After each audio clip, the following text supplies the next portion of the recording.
sobre a evolução dos modelos atômicos. Surgiu na antiguidade o seguinte questionamento: do que as coisas são feitas? Pensadores filosóficos como Hipóstrato, ele dizia que a matéria era constituída de pedaços invisíveis e pelo vazio. E a essas partículas deu seu nome de átomos, que foi, juntamente com Lepróclito, precursores da ideia atômica.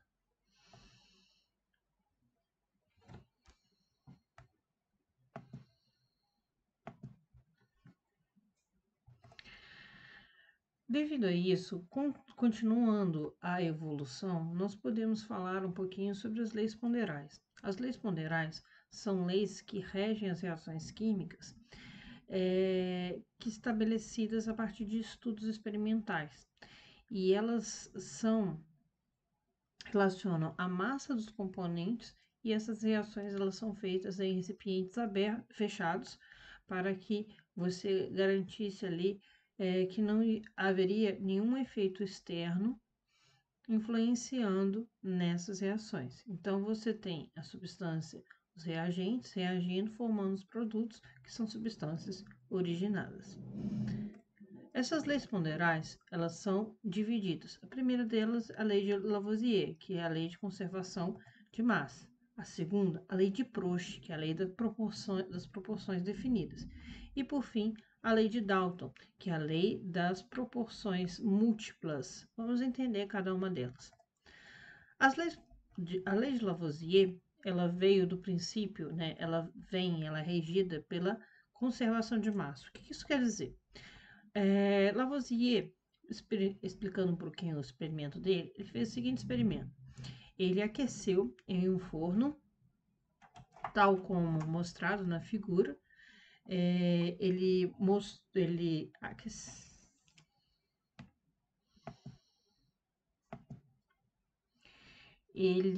utilizou um forno para aquecer mercúrio, uma cuba de mercúrio aqui, com ar atmosférico.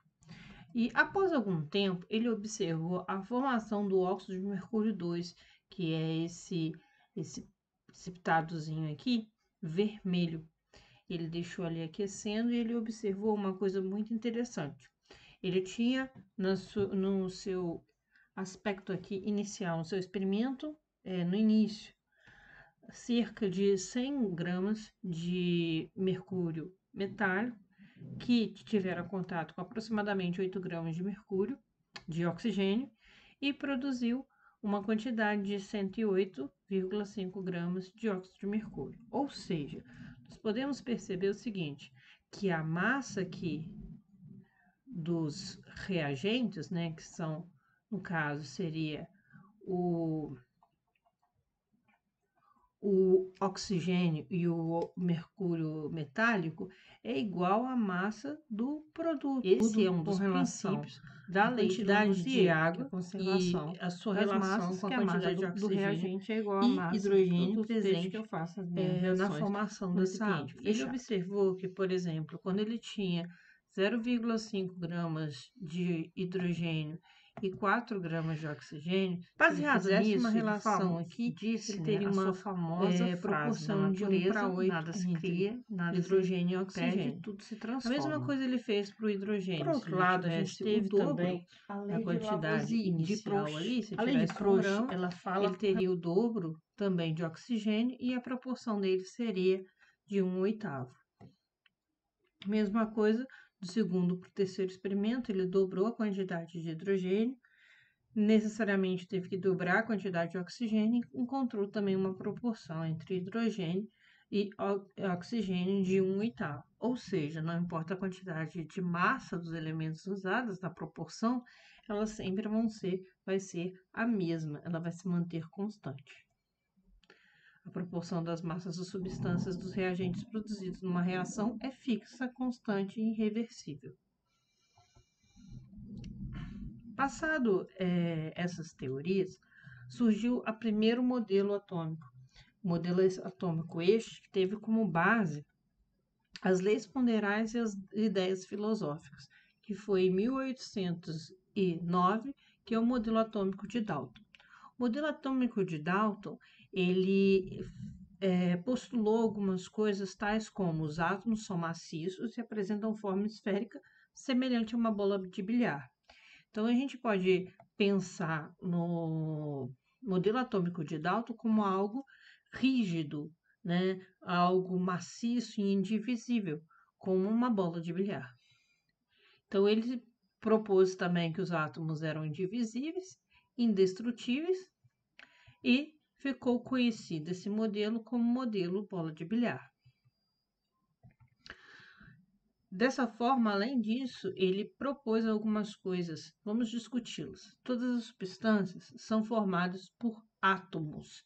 Isso aí foi uma proposição de Dalton que está correta até hoje.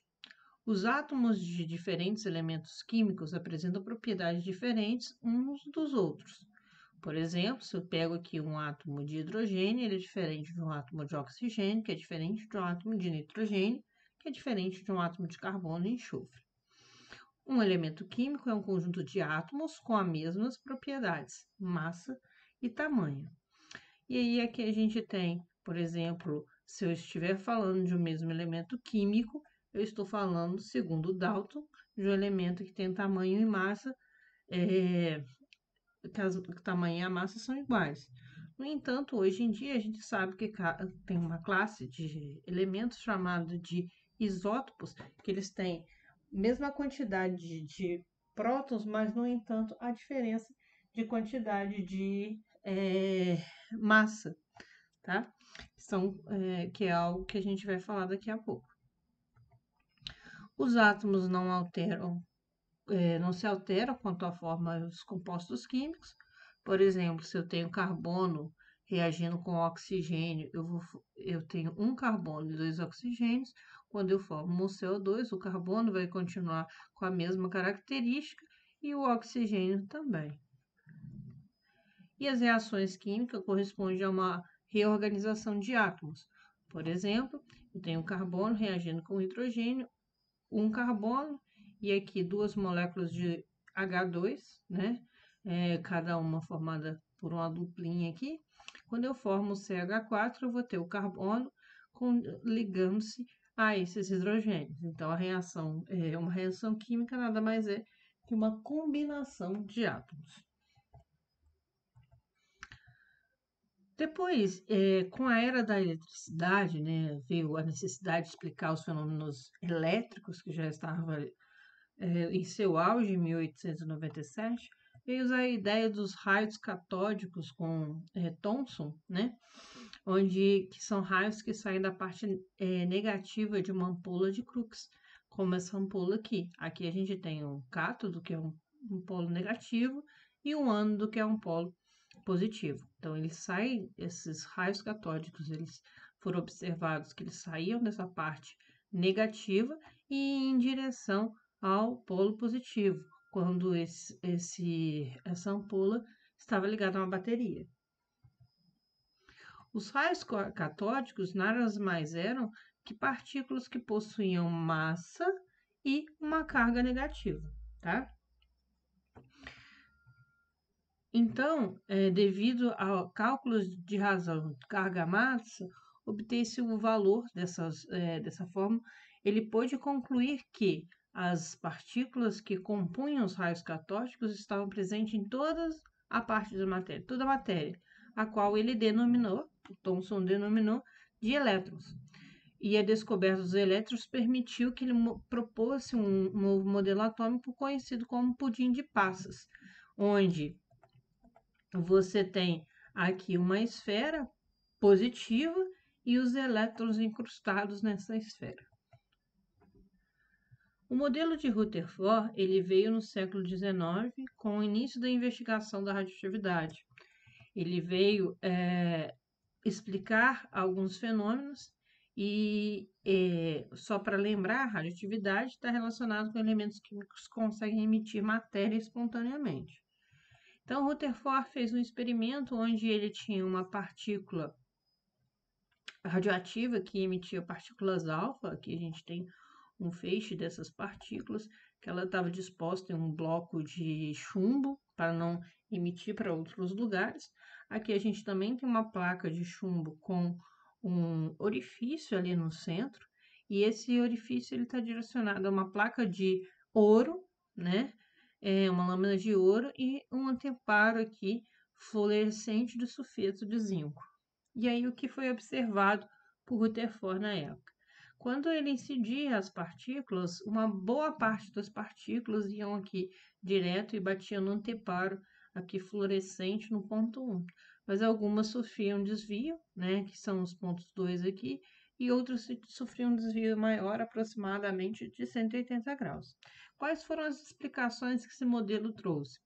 Que a região 1, ela que recebeu a maior partícula, a maior parte da radiação alfa, que é uma partícula positiva, evidencia que que as partículas elas atravessaram a lâmpada de ouro sem sofrer desvios consideráveis. Por outro lado, na região 2 aqui, ó, essas regiões 2, ocorreu um pequeno desvio, onde houve as suspeitas de que essa radiação ela passava próximo a algo com a carga semelhante à das partículas alfa que eram positivas, que são positivas. E a região 3, aqui onde as partículas voltavam, elas se chocavam de frente com algo de mesma carga, ou seja, sendo positivo. Então, dessa forma, o modelo de Rutherford, ele ficou conhecido como modelo planetário.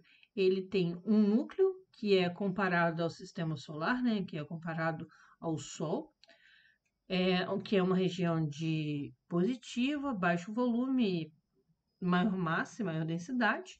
Por isso as partículas elas se chocavam frontalmente, as que chocavam frontalmente elas voltavam. Existe uma eletrosfera, que é a região ao redor aqui do núcleo. Nessa região dos átomos tem um imenso vazio, e ali tem as partículas com característica natureza negativa, que foi denominada por Thomson no modelo anterior como elétrons. E esse modelo, né, como já foi falado, ele foi conhecido como modelo planetário. Mas aí surgiu um problema, porque segundo a física, se a gente tem um núcleo positivo e em torno dele você tem o movimento de uma partícula negativa, essa partícula vai ser atraída pelo núcleo e ela está se movimentando, né? De forma que ela vai estar se aproximando do núcleo até se chocar com o núcleo, e quando isso acontece, você tem um colapso. E aí, devido a isso, se isso ocorresse, né, nós não estaríamos aqui para contar essa história. No entanto, veio a ideia de que a aniquilação do núcleo ela não poderia acontecer porque o átomo deixaria de existir. Então, com relação a isso, veio a ideia de Rutherford-Bohr, que é conhecido como modelo de Rutherford-Bohr, modelo de Bohr, que utilizou princípios da física quântica para explicar por que não ocorreria o aniquilamento do núcleo. Ele fez alguns postulados que dizem o seguinte: os elétrons não giram ao acaso, ele descreve órbitas específicas de energia. Então, por exemplo, um elétron ele não pode estar entre duas camadas aqui, né? Ele estaria ou aqui, e ele teria posições, órbitas definidas, né? Seriam os orbitais. Quando os elétrons recebem energia, eles mudam de nível de energia.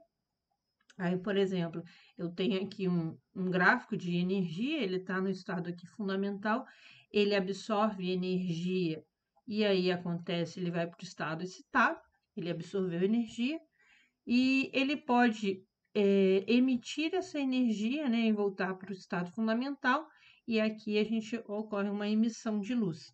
Isso acontece a todo momento. Átomos, então, de diferentes, eles emitem energias diferentes, emitem energias em comprimento de ondas diferentes, consequentemente, em cor diferente. Isso aí fica explícito quando a gente vê uma queima de fogos de artifício, onde a gente tem lá fogos vermelhos, amarelos, lilás, de diversas cores verdes, porque cada cor dessa é de um átomo de um elemento químico diferente. Por exemplo, né? As cores vermelhas, elas estão ligadas normalmente ao cálcio, ao estrôncio, o lilás está relacionado com o potássio, e aqui, ó, o amarelo está relacionado ao sódio, aqui é potássio, por exemplo, cálcio, o verde pode estar relacionado ao cobre, e assim a gente vê aquele monte de cor, aquelas diferentes tipos de cores, devido à excitação dos átomos ali que estão como sais eh, nas sendo emitidos na luz visível ali, tá? Diferentes comprimentos de onda. Mas e aí, o modelo atual? O modelo atual, ele sofreu várias contribuições, tá? Rutherford, né, veio com a ideia do próton. Depois de Rutherford, o Chadwick, né, entre aí, Rutherford e Chadwick veio Bohr também, com a explicação das camadas. Chadwick, ele descobriu os nêutrons. Sommerfeld, os elétrons, ele pensou que ele não teria uma explicação quântica e não seria satisfatória, né, uma explicação da física mecânica para as órbitas circulares. Então, ele propôs matematicamente dizendo, órbitas elípticas, então, e percebeu que isso estava correto, tá? E depois nós vimos como um modelo matemático, o modelo atual, que é um modelo probabilístico, não um modelo determinístico, né? Que é o modelo de Schroeder, que é esse modelo quântico aqui. Ele teve contribuições matemáticas, ele teve contribuições da ideia de Broglie, que o elétron ora se comporta como onda, ora se comporta como partícula. O princípio da incerteza de Heisenberg, que diz que nós não podemos determinar a posição e a velocidade de uma partícula sem interferir nela.